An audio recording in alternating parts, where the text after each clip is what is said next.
baay'eedha kanatti naaf oolte kam dubbadhe kam keessaa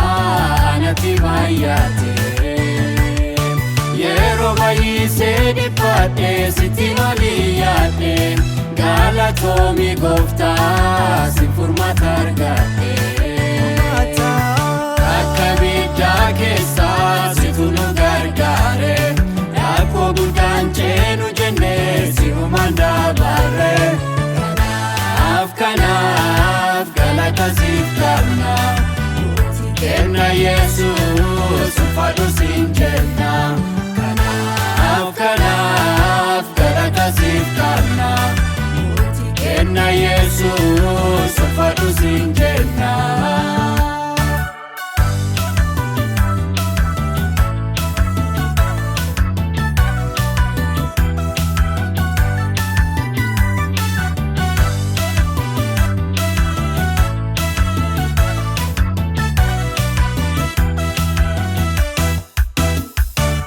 Idandina chachabe humna keetiin moone galataan guutamne afokan kee dhiyaanne gargaaraan kennaa Waaqayyoo tise kennaa isaa yoo itti dhiyaanne bilisa nu baasa akka biddaa keessaa situ nu gargaare rakkoo guddaan ceenu jennee si humaan dabarre kanaaf galata siif qabna kenna Yesuus ulfaadhu siin jenna kanaaf galata siif qabna kenna Yesuus ulfaadhu siin jenna.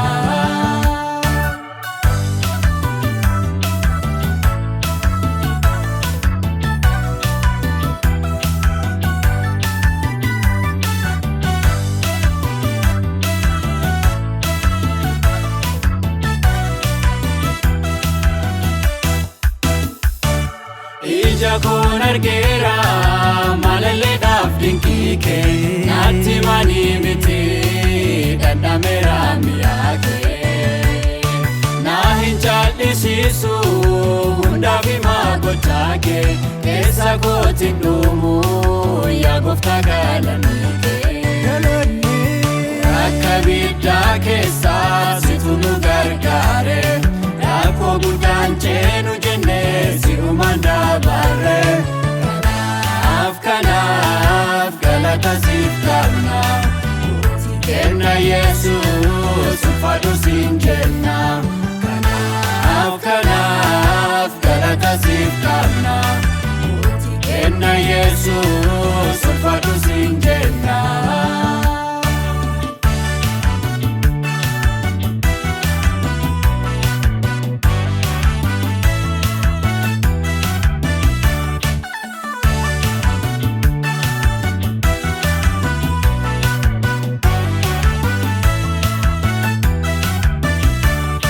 Jawwichi nu liqimsuuf afaan isaa baanus saamii nu hambisuudhaaf yeroo hundaa aduus kan duraa olitti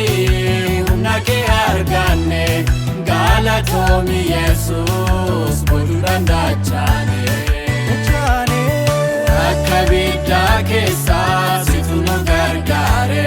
rakkoo guddaan ceenu jennee si humaan dabarre kanaaf galata siif qabna kenna Yesuus ulfaadhu siin jenna kanaaf galata siif qabna kenna Yesuus ulfaadhu siin jenna.